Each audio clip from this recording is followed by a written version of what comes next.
That's it. Okay. No rolling, just up live, huh? Folks, we are live. Mr. Gary Johnson right here. Mr. Gary Teague over here. Okay, folks, now here's, first off, folks, if you like this program and you're on Facebook, send the Jeff Davis Show a friend request because you're missing so much by not being on the Facebook and hooked up with the Jeff Davis Show on Facebook. I'm not on Facebook. You should be. You should have Live and Let Live as a Facebook, a favorite, Live and Let Live radio Facebook page. That's just my take on it. You should have that. I know you are big on Facebook. Well, for example, Gary, I'm here sitting in here this past week. Okay, is this him? If this is him, we'll do this first before we get to Machete. Okay. You were telling us about Facebook. Is that him? Yeah. Okay, we're gonna. Okay, let me just explain this, Jeff. Okay, go ahead, Mike. Okay, we had a discussion 2 weeks ago. They'll fix the camera in a minute. Had to run it here real quick. There you go. No, I want you in here on this discussion, Gary. This is very vital. We had a discussion on the war on drugs a couple weeks ago, Jeff, and we had a little opinion that whether the law should be prosecuting so-called crack users, and your opinion was no. And Gary, I know your opinion was no, and I don't know what your other Gary was. Your opinion, Gary. My opinion was that there's two sides to every story. There's a lot of things being havoc being rendered out here in the world because of all these drug users. Wouldn't you agree? No. Okay, let's bring up Mr. X and maybe we can get a little bit. Mr. X, are you there? Oh, wait a minute. Okay, hold on. Put him on the air. Are you there now? Yes, sir. Okay. We're not going to. Okay, let me just tell you, folks, we're not going to disclose who this is or where he's calling from, but this is a crack user. Am I correct? Yes. Okay. Now, Gary, what questions do you have? Wait a minute. Let him. Okay, go ahead. Are you also an admitted burglar and thief, sir? Pardon? Are you also a burglar? Sometimes, yeah, sometimes. So you're a self-admitted thief. Yes. Okay, so you're a self-admitted thief and a self-admitted crack user. Okay, Right. Go ahead, Mike. No, go ahead, Gary. Well, Mr. X, why did you start using crack? Well, I got introduced to crack back in 81. I tried it for the first time, and it got to the point to where when I tried the first time, I wanted more and more because the high was so verbal. It was like a good high. And I still use crack today, but it's not like a major thing. I'm trying to go to rehab and get everything situated. But like you talked about if the drug dealers were to get caught, the smokers wouldn't have no. If they would catch the smoke, the drug dealers, the crack smokers, myself. There's no way that the police or anybody can stop crack or dope using crack because it's going to be around forever. It's going to be here for a while. Sir, I want to ask you a question, sir. Are you blaming the crack for the fact that you're a self-admitted thief and burglar? Yes, sir. Okay, how do you surmise that crack usage causes you to commit burglaries? Well, crack affects people in different ways. Some people smoke crack and once the high is gone, it's gone. But some people is heavy on crack. Once you get that first high, you do anything in the world to get that high. I don't care if it's stealing from your mom or stealing from your friend or stealing from the family. There's some way you're gonna have that next high if you're really addicted like I am. Okay, sir, but the point I'm making is you're the one that makes the decision right to smoke crack, which you supposedly believe makes you go out and commit burglaries. Yes, sir, it does. So you're the one that makes the decision to smoke crack. Right, I am. Yes, sir, I am the one. Okay, so to scapegoat the fact that you're use crack as a means to as a means for committing burglaries and being a common thief doesn't make sense. You're just basically a burglar and a thief. Exactly. But like I pointed out a while ago, sir, it affects different people in different ways. Like me, I used to do what I used to do to get it, but then too now it's to the point to where once you smoke crack so long, there's no the high is not like it used to be. It's like it wears off. But some people that are weak and then they smoke crack and they got to keep smoking and smoking. They get so addicted to where they'll rob a store. I seen people get killed over $5 that somebody owed them for crack, and I seen people get credit for crack dealers and don't pay them. And the next day you find them in the Guadalupe River. That's the way crack is. It affects people in different ways. Okay, yeah, but you're still the one that made the decision to smoke the crack. Exactly. So you're basically just a common thief and burglar. Is that correct? Yes, sir. Okay. Well, let me ask you. Let Gary get in. Let me ask you a question, Mr. X. What do you think is the difference between being, say, an alcoholic, which is somebody addicted to a legal drug, and someone who is addicted to crack, which is an illegal drug? Well, there's two sides. There's two sides to that story, also, sir. If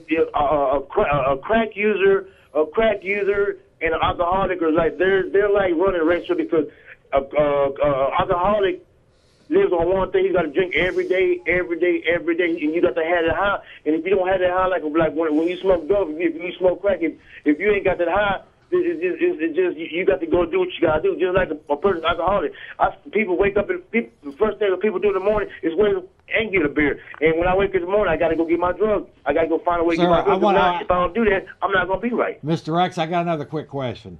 I'm guessing that when you go out and commit burglaries and basically being a thief, right, you use that money for more than just the crack, though, right? Food. Well, yeah. Some people smoke crack, they don't eat, and some people that smoke crack, it makes them eat. I got friends here where I live at now, to where they all drawn up and they're getting sick because what they're doing, they're not eating. And a person, if you go down there and steal like I do, I got a cigarette habit, I got a drinking habit, I got a drug habit. But then too, when I buy crack, I got first thing that I do, I buy my cigarette, I buy my food. Other than that, whatever I got left, I just mess it off. Sir, I would advise you to stop being a thief and a burglar. Yes, and if you can't afford, I don't care if you smoke crack, but if you can't afford it through honest means, then you're going to have to give it up or something else up. Yes, sir. You have to stop being a burglar and a thief. Yes, sir. Okay. Okay, Gary, did you have anything else? Well, Mr. X, when you started, you got addicted to cocaine. Right. Do you remember when you first robbed a place or somebody in order to support your habit? No, sir. Since I've been on crack, I never robbed nobody. I never killed nobody. The only thing I did, I would go to stores, and if people want something from the store, like Walmart or something, I go get it to support my habit. But I ain't never killed nobody. I never robbed no stores. It doesn't. Like I said, it affects some people in different ways. Some people go out there and rob stores. Some people go out there and kill for dope. But it's just a war on drugs, and it affects people in different ways. Well, I don't understand what you just said. You rob stores, but you don't rob stores. Can you explain that? He pickpockets it. You're a shoplifter. Yeah, I'm a shoplifter. Yes, sir. I don't go around robbing stores or snatching women's purses or breaking into cars. I don't do that kind of stuff. My MO. Well, do you remember when you started shoplifting? Back in '92. So you must have been, I guess, at the bottom of your, rock bottom, and you decided you were going to have to start shoplifting in order to support your crack habit. Is that right? Yes, sir. Well, how did you reach that point? Well, it got to the point to where I started getting high. I first started getting high with my friends, and it came to me, and I got introduced to crack, and I enjoyed the high. It was a great feeling. But then too, when I smoked it the first time, I didn't appreciate it. But then too, the monkey got back on my back, and I was with my same friends, and they was giving it to me for free. I ain't never buy, so I stayed there, just getting high, until one day I broke up from my home. So well, it was so damn good. I just go steal this and go trade that in. Y'all give me some more dough. Gary, I want to bring Gary Teague here. Gary, what do you have a question, comment, or what do you think about this whole situation here, what we're talking about? Well, as far as the usage of drugs, of course, I'm totally against that. I don't use them myself, and never have, never will. But the part about the thievery and burglary, I'm definitely against. That's wrong any way you look at it. So what we're saying, Jeff, is Mr. X, as long as you're out there smoking crack and not violating somebody's person or their property, I think everybody really don't care if there's people out there doing drugs. But the part that the libertarian here is the bunch here is probably against is somebody violating somebody's property, which is then there's a victim. See, there's a victim. Now explain that, Jeff. Well, there can't be a crime if there's no victim. Somebody smoking crack in his house, there's no victim. Maybe him, but that's his decision whether he wants to smoke crack in his own house. It's when you cross that line and violate somebody's, like Mike said, person or property, like what you do when you burglarize and what you've admitted here tonight. That's when you've crossed that line, and you should be punished. But we don't know who this is or where they're calling from, and we're not advocating that. What's that? Well, this is exclusive interview that we don't know who this is, and we don't know where they're calling from. That's right. Well, but I'm trying to figure out what he's talking about. He says that I should be punished for what I'm doing. I mean, in a way general. That's true, but in a way that's not true, because I'm not going around killing people or breaking people. He kind of upset me by him saying that, but then everybody got their own opinion. Wait a minute, sir. I don't care if you smoke crack. In general, he's talking about. He's not talking about you exactly. I'm only saying that if you burglarize and you're a thief, then you should be punished for that burglary. Whether you smoke crack has nothing to do with it. You're punished just like any other burglar that doesn't smoke crack. Right. Okay. Well, I understand that. Okay. Mr. When you do you smoke crack, or how do you take crack? You use it on a glass form. You get your glass pipe and get you some Brillo, and you burn the Brillo, then you put your dope on there, and then you go from there.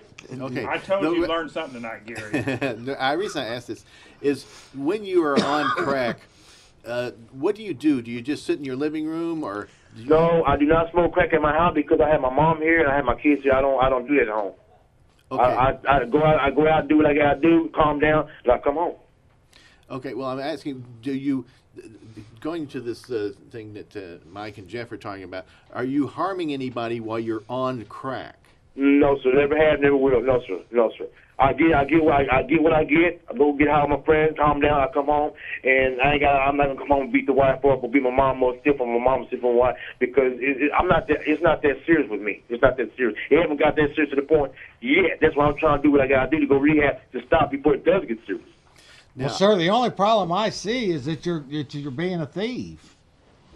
Well, like I say, we all got from the closet, sir. You can smoke crack, as far as I'm concerned, but when you break that line, then is that about wrapped it up, Mike? Or what I would like to thank Mr. X for coming on. Yes, thank you, Mr. X, for clearing up a lot of these things that we all wondered about. A lot of us don't have any knowledge whatsoever about crack or or marijuana. Some of these people might hear about us. Marijuana experiences, I smoke pot. I've enjoyed it. But I'd like to thank you for coming on, and we don't want any bad things to come to you. We do want you to get some help if that's what you want. I just advise you that help if you want, but I don't like forcing people to do anything. Stop stealing. Stop stealing.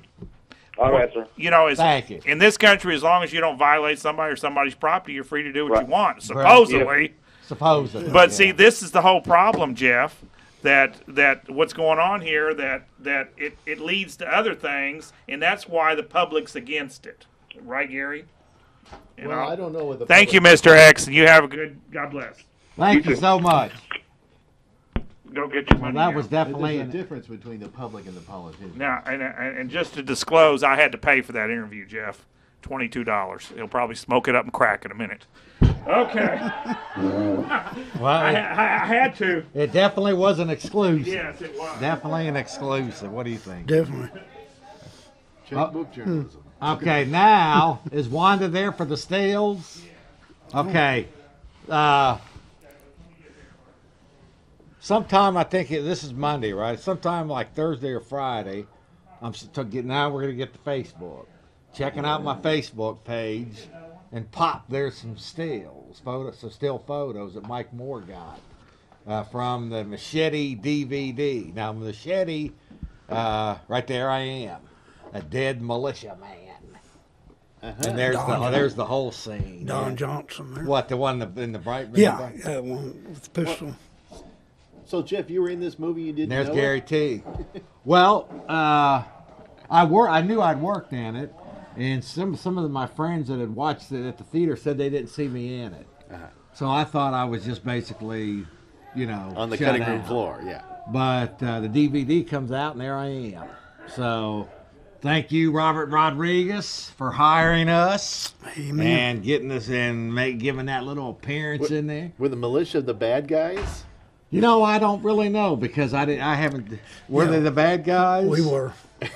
Danny Trejo's the They're lead. usually the bad guys, you know it? Hey, Mike, could you check this call? There's a possibility it could be from Wichita Falls. But anyway, so it made a real good week for me. So you're in the movie Machete. Who is it, Mike? Okay, let's try a quick call real Okay. quick.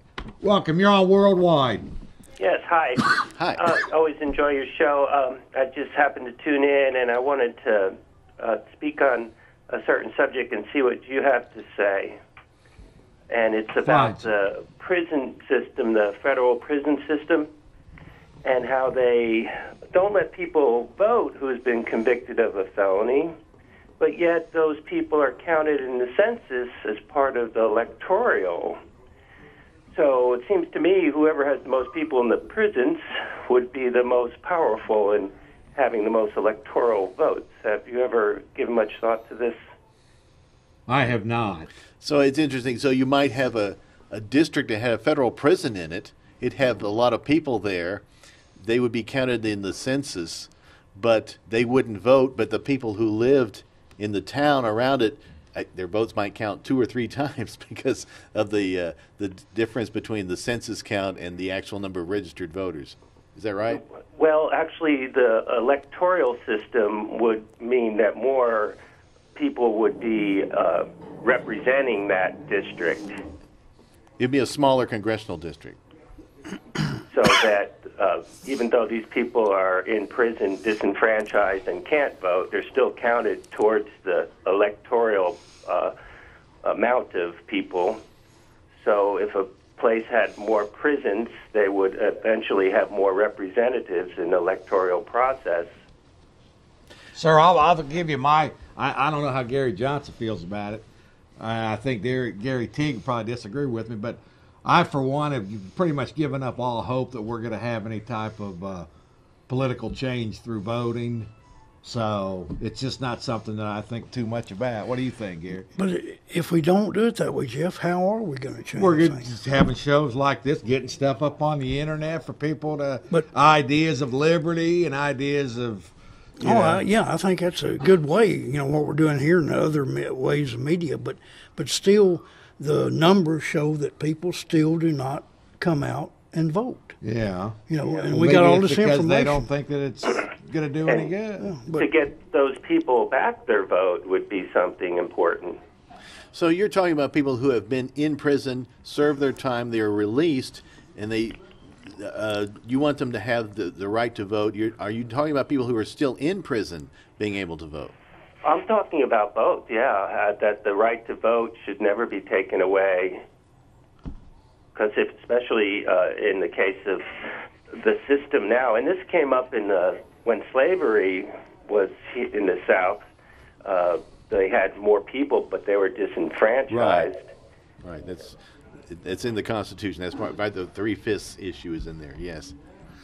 Okay, sir. Thank you very much. Well, something to think on. Hey, sir, thought. You're doing a great job. Thanks. Thank you. Get him back. Once it's a again, tough one. folks. Oh, that's right. You're right.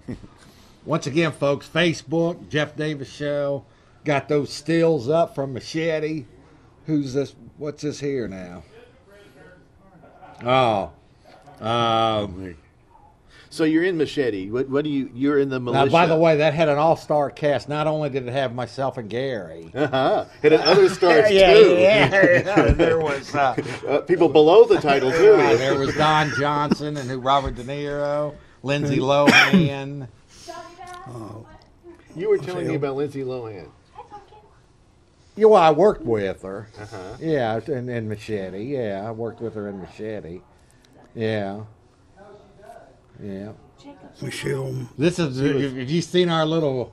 Have you seen our little grandson, Gary? Yes. This is Jacob Davis. Jacob Davis. Can Jacob Davis say Grandpa? Jacob, say hello. Can Jacob Davis say, what's that there cow say? What's that there cow say? Jacob, do like you do when we play Rock Band. What's that there cow say? No way. Huh? Say no way. What's that there cow say? No way. No way? Who is this? Is this Cow Jacob says no Davis? Who's this? Who's this dude? Dino. That's Dino? Yeah, that Dino. See, that Dino. Jacob, what does the dino say? What does Dino say? No way. No way. No. What's Dino say? No way. What's that there cow say? No way. Can Jacob Davis say Grandpa? No way. No way. Can Jacob Davis say Daddy? No way. Jacob, who am I? Jacob, over here, who am I? Mommy. Mommy. right. Good. Yeah. He's doing better, doing a lot better, isn't he? Daddy. Daddy, that's right, Daddy. See, I still contend baby modeling, baby acting for this little fella. Because cute as a button. What's that there cow say? What's that there cow say? No way. No way. Has he ever seen a cow? An I'm actual sure. cow? No, yeah, I think so. Yeah, we've taken him. Let's try another call. So this is just kind of a welcome. You're on worldwide. Hey, Jeff, this is Mike Moore calling from Wichita Falls. Hey, Mike Moore. Hey, before you get started, thank you so much for those stills from Machete. Gary Teague's in the studio here with us. Yeah, thank you, Mike. Yeah, I'm listening to your show right now on my slower than possible connection, but you're can't see watching. the video, but I can hear you guys. So You're watching on channelaustin.org. yeah, I've got it on there on the desktop machine right now. Cool. From Wichita Falls. Mike Moore from Wichita Falls. Yeah, We are going worldwide. We're going worldwide on this baby. Yeah, go ahead, Mike. Yeah, thanks. That was the most exciting thing that happened to me this week, I think. Well, like I said, I'm got to look at that, at the DVD, and without getting too technical, let me turn this down here real quick. No, I was just, got those stills and everything. I actually used a software program that I'm looking for right here on my machine right now here. Now, Mike, let me ask you: if I get a copy of the DVD of Machete, will I be able to watch it and see myself? Well, yeah. I mean, if you have to go frame by frame and look kind of close, but that's what I did was went frame by frame actually to, trying to scrutinize every section of that particular of the film. But yeah, you're visible for I'd say 3 to 5 seconds. Cool. As Don Johnson's getting in a Jeep and driving off. So yeah. There's Mike Moore. We got your Facebook page up on the screen, Mike. All right. Well, like I said, I can't see the video, but I've got you on here I can hear the audio. So, yeah, there's a program and stuff called VLC Media Player, which is a free software program that actually has the ability to do snapshots off a DVD. So that's what I'm using and stuff to actually do that. And of course, I'm sending that still and everything to the studio, and which in this case was Troublemaker. I emailed them and said, Jeff Davis stuff appears in this scene and everything, and be sure to clear that and stuff. So try to stay out of the legal trouble. But in fact, before I forget, Pastor Shefford, I'll get into the mail to you this week so you get some stills of that one. All right, Gary, cool. Did you have something you wanted to say to Mike? Oh, yeah. Sure. Thank you for posting those photos, Mike. Well, yeah, like I said, I knew Jeff told me that you were in it, Gary, and I knew that Jeff had told me that he was in it, and I saw the movie in the theater. But when you see it on a big screen and everything like that and stuff, you're just usually so blown away by a movie like that you really don't have time to scrutinize it like you do when you have time to look at it on the DVD. Oh, yeah. Well, I gotta ask you guys, what do you think about this crazy weather we're having? You guys, that's you guys. You guys? I don't like it. To me, the less clothing, the better. What do you think? Yeah, I do without the ice. I kind of like the snow, but leave that ice out. Yeah, I agree with that. Oh, absolutely, absolutely. Well, like I said, I'm kind of in here at ground zero and stuff with the bad weather we got. I mean, it's back in Christmas of 2009, I think the city of Wichita Falls got caught with the britches down as far as the snow and ice, because we had one of the worst blizzards at that point and stuff that we had ever had in the history of the city. But, this one that we just had last week, the city was more prepared. But as far as storm-wise, it was probably worse than we had back in Christmas of 2009, because my wife and I, we were both stuck indoors for like 4 whole days. We couldn't even get out of our yard because we were iced in and snowed in, and the schools were closed from Tuesday all the way through Friday, and they just went back to work and everything today. I just went back to work myself today. Yeah. And now we're expecting to get another blast of it here probably late tomorrow night into Wednesday and Thursday. Yeah, that's hopefully. So tell us about police activity up in Wichita Falls. Well, we have a pretty good police department here and stuff. The police chief is has been a career police officer, so he's one of the old school, which is kind of good. But that doesn't stop us, of course, from having what people would deem the police state mechanisms in place. We have the SWAT team, and now the sheriff has their little field APC and everything for emergencies. And they were out. In fact, they were out using it this past week with the bad weather and the snow and everything we had. Actually using it to do some good instead of. Do they don black ski mask? Well, they're all wearing the standard black uniform, and when the SWAT team's out, they're wearing the little brain buckets and the black balaclavas and that kind of thing. And it kind of the whole. I don't understand that whole situation and everything back when I was growing up here in Wichita Falls. When we had a hostage standoff, or something like that stuff, when it had somebody with a knife or something, usually it was about 3 or 4 police officers would just go in and defuse the situation themselves. And shoot them.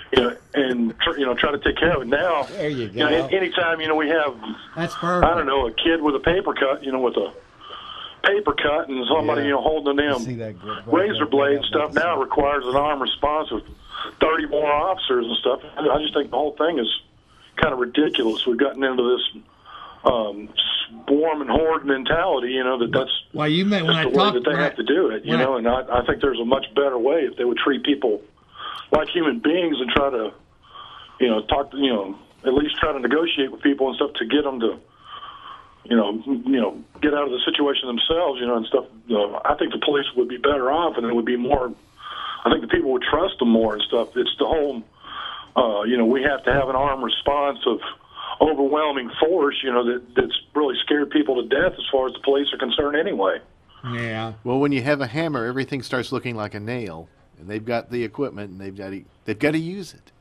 Got to fight that. Got to protect us, Mike, and fight that war on drugs. Mike, you used. Did you say something like APC or? Well, Yeah, it's an armed personnel carrier. It's a military surplus. It's one of those six-wheeled, actually tire APC kind of vehicles and stuff that the sheriff's office has now. military stuff. Wait till they get the drones. Yeah. Oh, I heard the drones is already flying over Texas. Yeah, you got drones, Mike. Well, I heard that's going on in Houston. That was going on a couple of years ago in the pilot program. They started with that. Yeah, drones. Can you believe it? Flying over our skies, spying in on us. Well, I have to go back and actually qualify what I'm fixing to say and stuff. I actually have a videotape of, I know that's old school technology, but when the film Escape from New York came out, which was a John Carpenter classic about 25 years ago, Yeah. John Carpenter did an interview back in, I think, in the 80s or 90s when that was re-released on tape. But anyway, I have the interview. I haven't been able to post it to video or anything yet, but in that interview, Carpenter was talking about that film and, the whole police state that was shown in there. It's actually become a reality. And Jeff and I were talking about this, back when I was still living in Austin myself, and in part of that interview, John Carpenter had made the statement and stuff that, quote unquote, this represents our fears and what we would like to have happen. And I'm paraphrasing what he said. Yeah. But he also went further and stuff to say that, that this is, the kind of thing that, people would, their darkest fears would expect. But, and it's something that they would like to have happen. Yeah. And it seems like, and he also said that good science fiction has to have an element of truth. There has to be something in there that you believe. Well, in all the science fiction and movies and film that's come out in the last 20 years, every one of them have been incrementally building and stuff to what we're experiencing now, this whole police state control grid mechanism. And, Yeah. and of course, most people can't see past the nose on their face, and they all, see the good and the benign uses of it, and don't really seem to realize the stuff that as a whole, this technology and stuff, it's, well, one of y'all made the statement about a hammer. Perfect example. You can use a hammer to build a house, or you can use a hammer to bash somebody's brains in. Mm-hmm. Does that make the hammer necessarily evil? No, it makes the person who's intent using that item evil. Right. And that's exactly what we're having to do with the technology. We've gotten to a point in our civilization where our technology is growing faster than our wisdom. And with using any kind of technology, there's always the potential for abuse. Yeah. Well, that's why this show's here and shows like it, Mike, out there fighting against it. By the way, the Gonzales, Texas. I think I may have told you this over the phone, but here's the Gonzales canon. The city council acts the city manager, the city secretary. They didn't actually axe him, did they? Well, that's what the headline says. So I think Mike Hanson says we're all making a difference. And the city secretary resigned about 2 months ago. So, we've been exposing Gonzales, Texas, and there are these draconian ordinances that they're trying to ram through. It's up on the Facebook page. But it's also they're all doing this and stuff in terms of keeping us safe. Yeah, keeping us safe from what? I mean, let's put it into perspective here. In London, England, and stuff, which they've had problems with Ireland, that's a matter of history. They have terrorist attacks that happen there on a daily or weekly basis. I mean, something's blowing up there. It was the IRA years ago that was responsible for the majority of it. But you go to practically any other European city, and at least every week, if not every day, something is blowing up somewhere. Now, we have not had that kind of thing here in the States, luckily. Now, that's either, Well, we had the because Weather we Underground. have brilliant people and stuff involved with the, with the police and law enforcement and our supposed alphabet agencies that are keeping us safe. But, we've been extremely lucky in that regard. But September 11th was an isolated incident. Yes, it's true. It was a tragic incident and stuff, and there's a whole lot of controversy around it, and I'm not going to get into that stuff. There's other people that are more intelligent on that issue that can discuss it in greater detail. But I do have to say that in itself, as tragic an incident as it was almost 10 years ago, it was an isolated one. It seems like all the incidents we've had here in the States have been big events that have always benefited the alphabet agencies after they occur. It's almost like they screw up, foul up, and move up and get more money. Yeah. Well, welcome to the New World Order, Mike. Anyway, we're gonna run video. I really do thank you, Mike, for taking the time to call in. And once again, bro, I appreciate those stills from Machete. All right. Well, I hope that as soon as I get the DVD or find a copy of it myself and everything, I'll try to get the stills up from Pastor Shepard. And I'm still actually going through Machete. It'll take me another couple of days and everything, but I'm still scrutinizing every bit of that scene and everything to see if there's any more stills of you and Gary. But that's what I was able to get in short notice to do it. Well, I appreciate it. Yeah, I know Gary does too. Yeah, thank you, Mike. Yeah. All right. Well, I appreciate it, you guys. Okay. Take care, and I'll try to keep in touch. And yeah, follow this Jeff Davis Show Facebook page, Micah. There's a lot, that everything, pretty much everything that goes on is on that Facebook. All right. Okay. You guys Thank you. take care. I gotta head out. Okay. All right. While we load it up, we get the articles of the day? Y'all talk about that? Let me mention a couple of things. Yeah, YouTube. About VLC, you can go to videoland.org and you can get that software that Mike was talking about. I'm surprised, Jeff, that you didn't get a free DVD from being in the movie. Not in Machete, but I did from Pastor Shepard. Uh-huh. Yeah, the lead actually sent me free, and we've played that on this show. Yes. Those things. Yeah. So sometimes you do, sometimes you don't. Okay. So all right. We'll try this one too here real quick. Welcome, you're on. Oops. Gotta hang on, folks. Okay, folks, we're gonna go ahead now and go back to old time a little bit here. We have to load it. It's going to take a minute, so y'all talk about Stretch. He has a few articles. Okay, go Mike ahead. is telling us to JP, stretch. Go ahead. Quickly here. Right Okay, now? go ahead. Go ahead. Change the camera. Okay. I just want to bring up some of the information that's really happening out there that no one's ever talking about. It's about how people are being abused with today's technology. Seems like some people know about it and some people do not know about it. Those who know seem to me to be the ones enslaved. Those who don't know are the ones they can't enslave with today's technology. As they divide us with the technologies call it embodiment technology. Some people call it post-human. Some people call it cybernetics. This is a well-known technology that's... No, but who's doing what? Well, get some names. Well, you say the shadow government, all right? They're stopping some people from knowing about the technology. Who's the shadow government? The shadow government would be the government wants to rule the world, so forth. And the technology is given to some people, but other people it's held back. And other people are kind of like, they don't know nothing about it. It's like having blinders on. You don't know nothing. No one said nothing to you.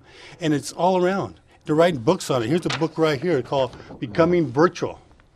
This is a book right here that will explain the technology. It's all out there. But some people are not aware of this technology. And how they're using it to victimize other people is...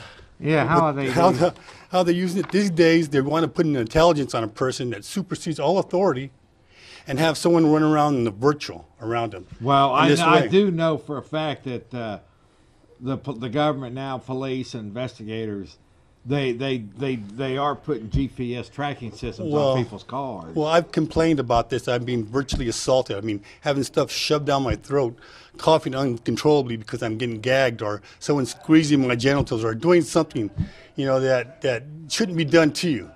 And when you go to the police and you mention this to them, like nothing happens. They act like, well, we don't know what you're talking about. First time I went to complain, I was in L.A. I went to visit my brother. Well, what exactly happened to you? Well, I was stuff. Briefly, what are we ready yet? No, we're still buffering. Okay, go ahead. What was happening? It was I went to complain to the L.A. Police Department. I told the guy what was happening. I said I have some people here in the virtual that came with me from where I lived at, and they're actually assaulting me. And he said he understood. What, physically assaulting you? Physically assaulting me, making me gag uncontrollably and Who's cough. doing this? The people that were around me in the virtual. Okay, now, as I explained this to him, he said he understood. I don't understand what in the virtual means. In the virtual is when they're embodiment. They're using the technology. Okay, we ready yet, Mike? Okay, here we go. This is, what, about 1997? Well, we got the planks of you and Alex talking about the planks of the Communist Manifesto? Yeah, but while you're waiting on the buffer, because I got to smoke a cigarette. I know we're going to show some pictures of all this, it wasn't be taken when we're talking right now, wasn't going? Yeah, we're running, we're trying to get, while we get you off, we're going to show you. No, Mike Hanson is explaining this. Yeah. So let's get some video going. Oh, so that was it? Yeah, that's it for tonight, yeah. So Mike Hanson is setting up some video for us. There's Jacob. Is that Jacob? Jacob Davis. Yeah, that's great. That looks great. That looks fabulous. Okay, here we go. Me and Alex Jones, right, Mike? About 1997, 98. I want to mention all the things that people that have been on this show, the great things they've gone on to do.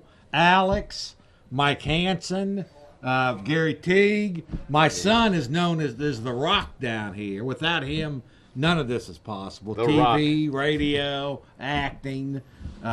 You've got your own radio show. You're a long-time host here. Michael Bednark was a guest on here before he was a presidential candidate. Deborah Stevens was a regular guest on here for a long time. Now she owns her own radio network. And Randy Kelton. Randy Kelton is a frequent guest down here. Like I say, Gary Teague's got 150 some acting gigs. Man, we got a lot of talent, Gary. It's all converging here. It is. We're just basking in your aura, Jeff. We're all a bunch of superstars. We just don't have the money of most superstars. I think that's the only difference. At least not or talent. At least not right now. So anyway, yeah, we're ready for classic. Me and Alex. What's this? Here we go. All right, we've got about 10 more minutes. Okay. Ah, we got the talent, Gary. We got the talent.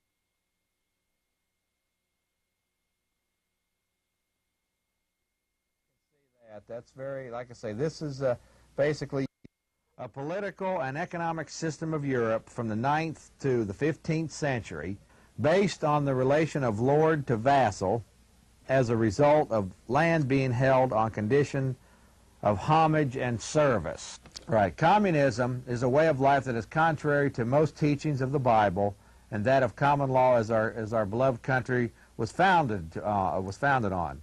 In 1848, Karl Marx wrote the 10 planks of the Communist Manifesto, which he copied from an article written by Zionist and Illuminati founder Adam Weishaupt in 1787.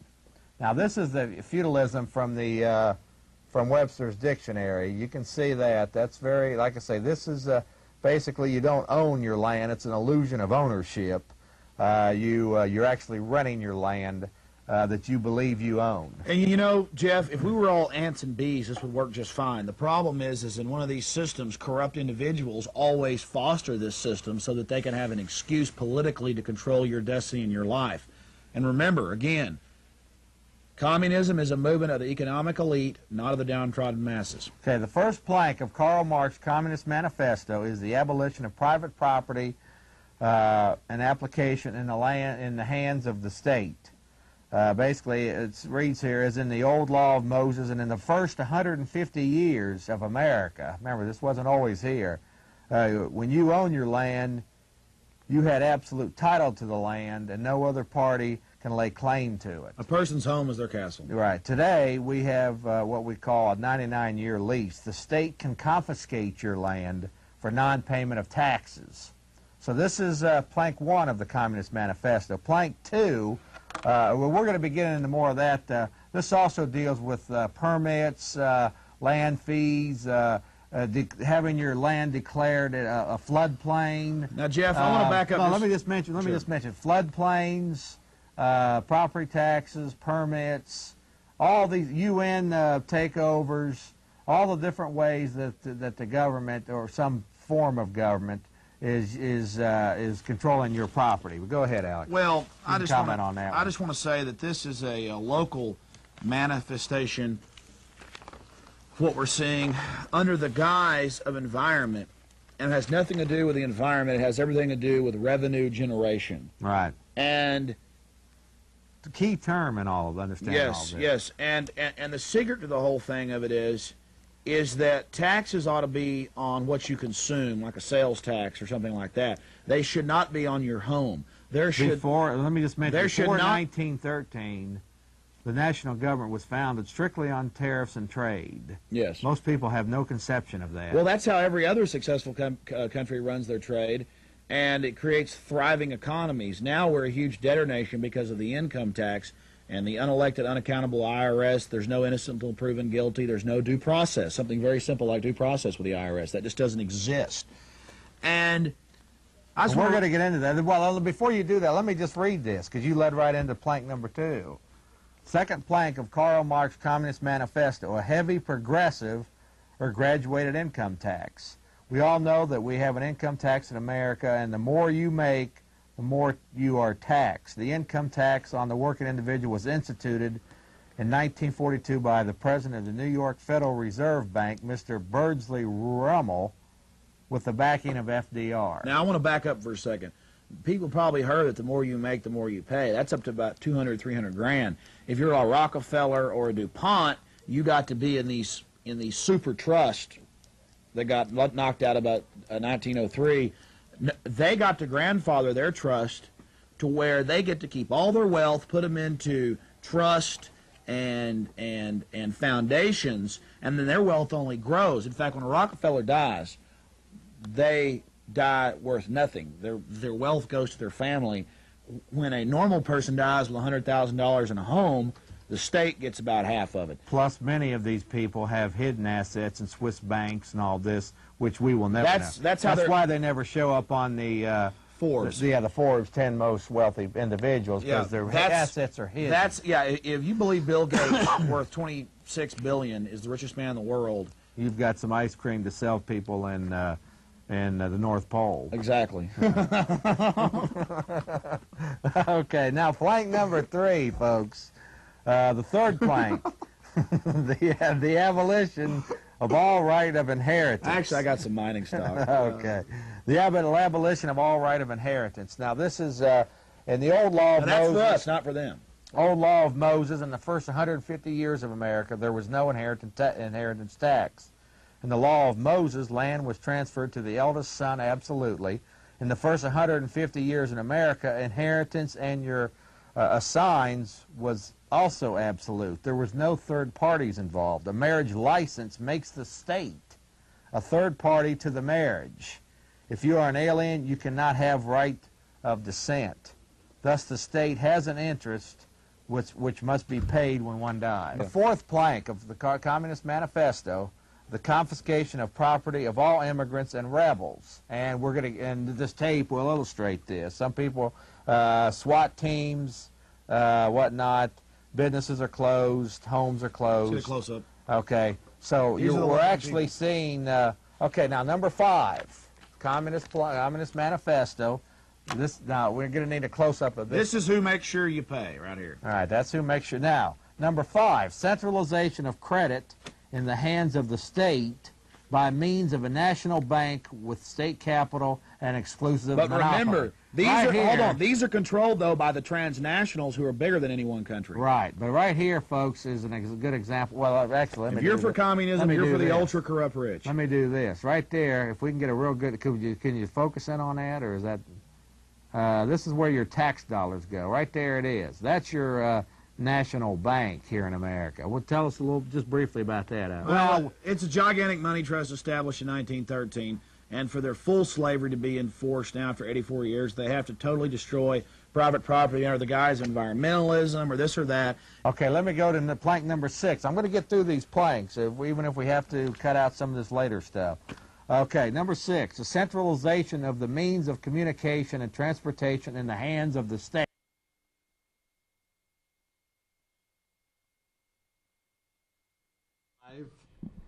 Tonight, it's Monday, 7th February, year of our Lord 2011.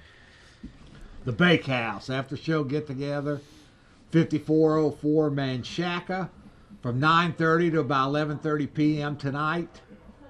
For information, you can call area code 512-292-0070. 292-0070 for the Bakehouse tonight. Gary, you looks like you might be going to the Bakehouse. I'm ready. You're I love ready. it. You got good food there. Do yeah. Do you like their food too? Yes, I do. Okay. It's home food. I wanted to mention that that piece with Alex and myself. That was done like in 1996 or something. At a time that I barely even knew what the internet was, I barely even knew anything about it. Yeah. Now it's up there. But what's ironic about Well, that's when it the is- World Wide Web was just being invented. Yeah, right. What's ironic about it is, people can watch that presentation, and they maybe be amused by it, but it's the truth. If you read the Communist Manifesto, all 10 planks have been implemented in America for about at least the last 70, 75 years. There's one plank about the city and country population evening out, but yeah, 9 out of 10, I think. Yeah, it's just like public education, progressive income tax, central bank, control of communication and transportation. Property taxes, the old feudalism system. It's all right there. Public schools. Public schools. It's all right. It's amazing. It's amazing. So we've really been living in a communist system for quite a while, but I guess none of us care because we're all living such incredible lives, right? Even though we're living in a communist system, we're all. Oh, the Communist Manifesto. Yeah, right there it is. Yeah, it's amazing. It's really short too, by the way. 10 heavy. Right there, number 2. Well, number 1, abolition of private property. That's your property tax. 2, heavy progressive income tax. 3, abolition of rights of inheritance. Would that be like the death tax and stuff like that? Yes. And right there it is. Concentration of credit in the hands. That's a central bank, the Federal Reserve Bank.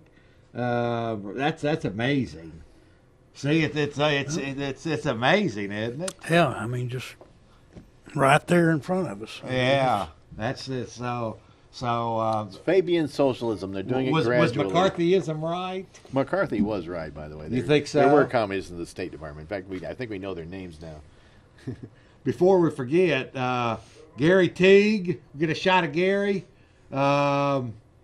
Acting buddy, great acting buddy. Gary, I really appreciate your friendship over these last several years.